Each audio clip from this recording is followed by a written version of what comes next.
Les mouvances et la feuille de route sont de nouveau d'actualité. Les émissaires de la SADC les ont tirés de l'oubli.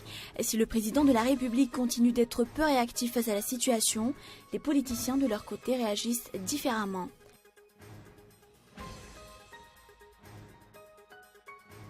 L'abattoir de Wundwurm a été fermé temporairement par l'État depuis mardi dernier. Selon la version ministérielle, la fermeture est liée à un problème environnement. D'autres sources évoquent cependant des problèmes sur le nombre de bovidés abattus. L'abattoir continue ses activités comme si de rien n'était.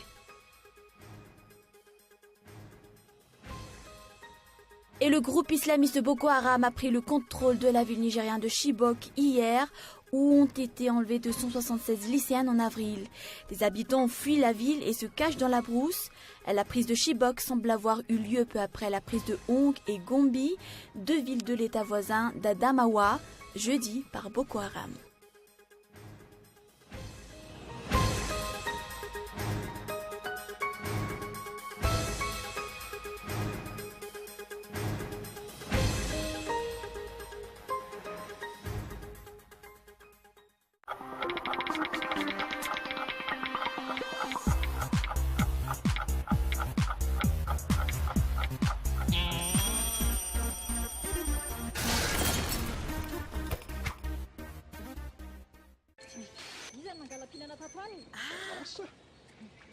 Ahoana zay?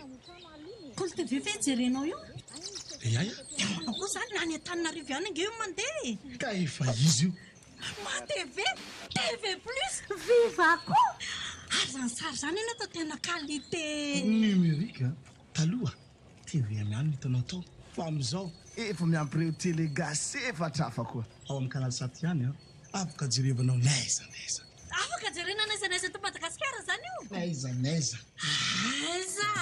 5 chaînes malgaches sont maintenant disponibles dans tout Madagascar. Alors rendez-vous dans les boutiques et distributeurs agréés Canal+.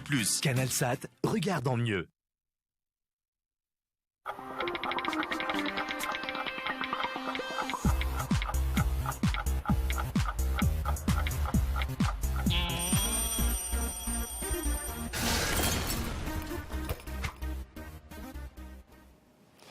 Bonsoir à tous, bienvenue si vous nous rejoignez pour ce journal.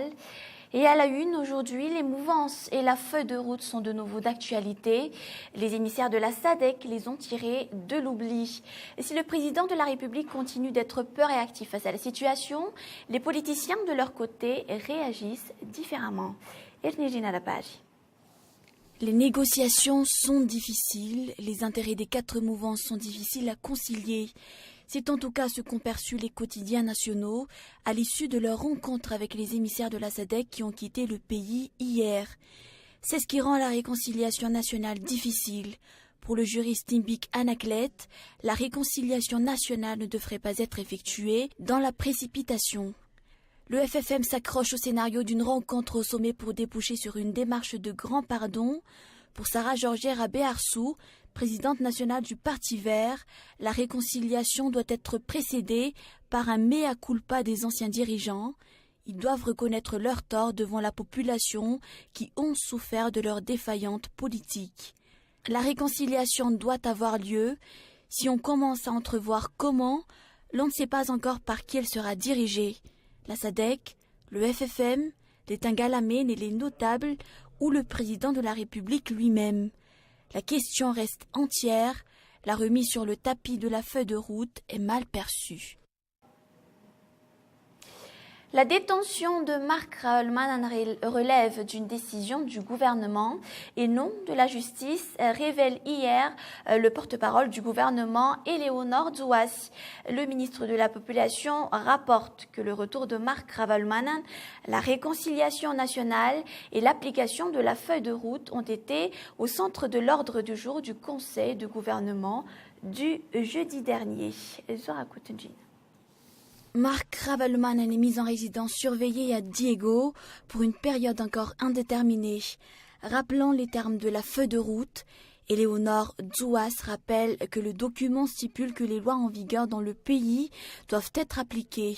Mais selon la ministre de la Culture, laisser l'ancien président assister à l'enterrement de sa sœur est déjà un signe de volonté d'aller vers la réconciliation nationale. Pour le gouvernement, d'ailleurs, le plus grand succès en termes de réconciliation nationale est le résultat du deuxième coup d'arrêt. 4000 Dahal se sont repentis et le gouvernement en est fier. Mais la délégation de la SADC ne s'est pas prononcée sur ce sujet. Et l'abattoir de Wundwurm a été fermé temporairement par l'État depuis mardi dernier. Selon la version ministérielle, la fermeture est liée à un problème environnement. D'autres sources évoquent cependant des problèmes sur le nombre de bovidés abattus. L'abattoir continue ses activités comme si de rien n'était. Gaëtan Gislav. Il y a quelques semaines, le cas de cet abattoir de Wundwurm a déjà fait l'objet d'une investigation de Cool TV. 2 mois après, une lettre du ministère de l'Élevage ordonne sa fermeture. La lettre est en date du 11 novembre dernier. Toutes les activités, abattage et exportation sont temporairement suspendues, confie un fonctionnaire du ministère de l'Élevage. Les normes environnementales n'ont pas été respectées et cela peut constituer un danger réel aussi bien pour les riverains que pour Antananarive en général, indique le directeur de cabinet du ministère de l'Élevage, Rufin Razaftius, lit-on dans l'Express de Madagascar du 14 novembre. Mais hier, dans la soirée, les activités de l'abattoir continuent. Des camions chargés de bœufs continuent de l'approvisionner. Les responsables ne sont pas disponibles pour recevoir les journalistes. Aucune version n'a pu être recueillie. S'agit-il d'un forcing de la part de l'opérateur ou d'une consigne qui n'est pas passée? En tout cas, de sources concordantes rapportent que cette affaire dissimule une corruption de grande envergure. Le corps des sapeurs-pompiers de la ville d'Antananarive fête ses années, son 65e anniversaire.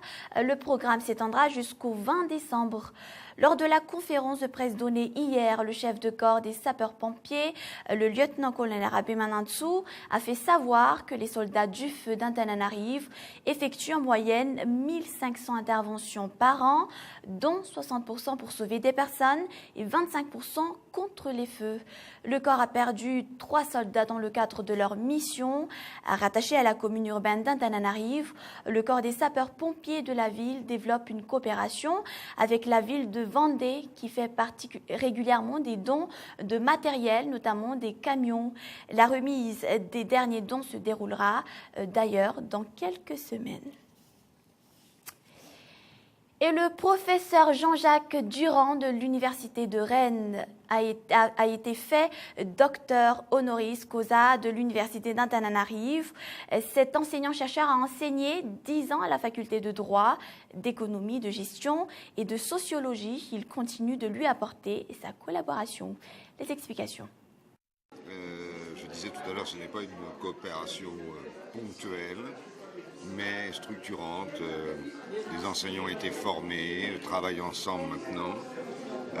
Et cette coopération, elle a une vocation à durer. Il faut que les nouvelles générations prennent aussi le relais. Mais nos anciens étudiants sont maintenant enseignants ici. Et je crois que ce sera à eux de prendre le relais. Je suis confiant. Carols, c'est la nouvelle émission qui sera produite par Cool TV dans le cadre de la célébration de la Nativité. Et les premiers castings se déroulent ce week-end. Aujourd'hui, des centaines de jeunes, en groupe ou en solo, ont participé à la première éliminatoire. Suivez un extrait des meilleurs moments.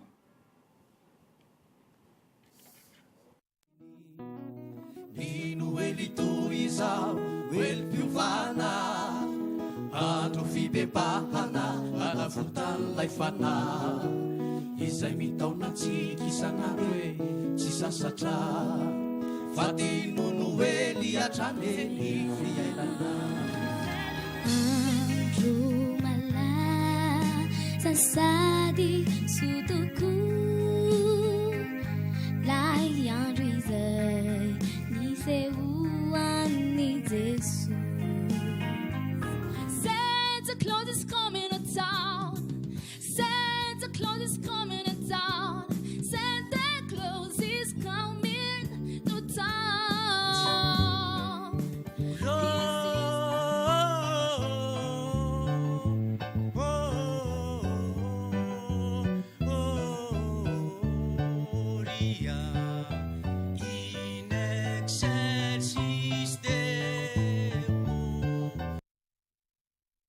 Girls sera donc diffusé sur Cool TV à partir du 17 novembre, ce lundi, juste après le journal en version française. Et sur ces belles images, nous passons aux actualités internationales. L'invraisemblable feuilleton concernant la CAN 2015 a trouvé son épilogue hier après la mise à l'écart du Maroc qui souhaitait le report de la compétition en raison du danger que représente le virus Ebola. La Confédération africaine de football, qui a notamment essuyé le refus de l'Angola ces derniers jours, a finalement confié l'organisation de l'événement à la Guinée équatoriale. France 24. L'honneur est sauf pour la Confédération africaine de football. En choisissant la Guinée équatoriale, la CAF s'est facilité la tâche. Le pays a co-organisé la compétition il y a 2 ans. Ces stades et ces infrastructures sont donc récents et suffisants pour accueillir les 16 équipes et les nombreux supporters. Choix par défaut parce que la CAF avait quand même le dos au mur, il fallait vraiment trouver quelqu'un. On a même évoqué le Qatar à un moment, alors c'est vous dire, mais la Confédération africaine n'a jamais voulu sortir hors d'Afrique. C'est un bon choix parce que la Guinée, on le disait, a des moyens, Guinée équatoriale, a des moyens financiers, a des infrastructures, et vous le disiez, elle l'a organisé en 2012. Les 4 sites retenus pour la phase finale sont la capitale Malabo, Bata, Mongomo et Ebébiyine. Mais à peine annoncée, la décision est déjà critiquée par beaucoup. Sur le plan sportif, tout d'abord, car grâce à cette soudaine nomination, la Guinée équatoriale est directement qualifiée, alors qu'elle avait été exclue des éliminatoires en juillet pour avoir aligné un joueur non éligible. Sur le plan politique, ensuite, il s'agit d'un des pays les plus corrompus, mené d'une main de fer par le président Teodoro Obiang Nguema. Des critiques rejetées par la CAF. Même si on prenait le monde dans sa globalité, de l'Europe à l'Asie en passant par les Amériques, on ne trouverait pas de situation qui soit équivoque, du moins en ce qui concerne le respect des droits de l'homme. Donc ce n'est pas un critère déterminant dans l'organisation de cette fête. La Guinée équatoriale profite ainsi du retrait du Maroc qui souhaitait repousser les dates de la compétition en raison de l'épidémie d'Ebola. Le tirage au sort de la phase finale sera effectué le mercredi 3 décembre à Malabo. Le groupe islamiste Boko Haram a pris le contrôle de la ville nigériane de Chibok hier, où ont été enlevées 276 lycéennes en avril. Des habitants ont fui la ville et se cachent dans la brousse. La prise de Chibok semble avoir eu lieu peu après la prise de Hong et Gombi, 2 villes de l'État voisin d'Adamawa, jeudi par Boko Haram. C'est toujours un reportage de France 24. Chibok est tombé aux mains de Boko Haram.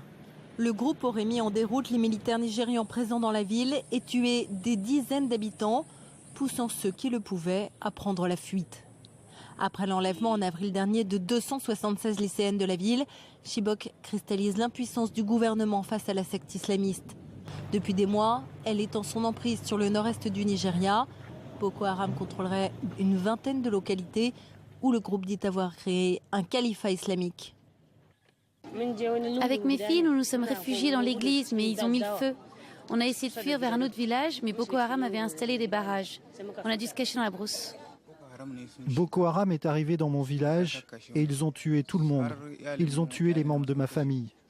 Ils nous ont demandé de nous convertir à l'islam en menaçant de nous tuer.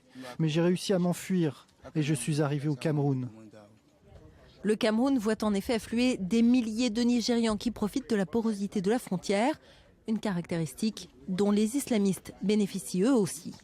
Avec la saison sèche, les capacités de nuisance de Boko Haram s'accentuent davantage. Ils peuvent donc passer partout sur la frontière, à n'importe quel moment, et avec tous les moyens. Selon le Haut Commissariat aux réfugiés, 4 à 5 000 Nigérians arrivent chaque semaine dans l'extrême nord du Cameroun. 70% sont des femmes et des enfants. Et en quelques phrases, les grands points de ce journal.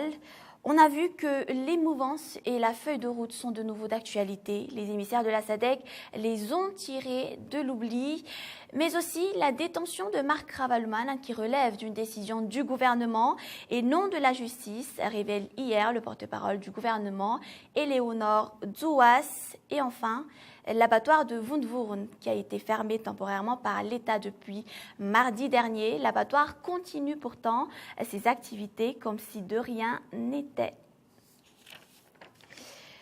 Vous suivrez dans un instant, après ce journal, Sin City et J'ai tué pour elle, un film d'aventure, et Blue Ruin, un film frisson. C'est la fin de ce journal. Merci d'être resté avec nous jusqu'à la fin. Je vous retrouve la semaine prochaine. Excellente suite de programme sur Cool TV et bon week-end. Au revoir.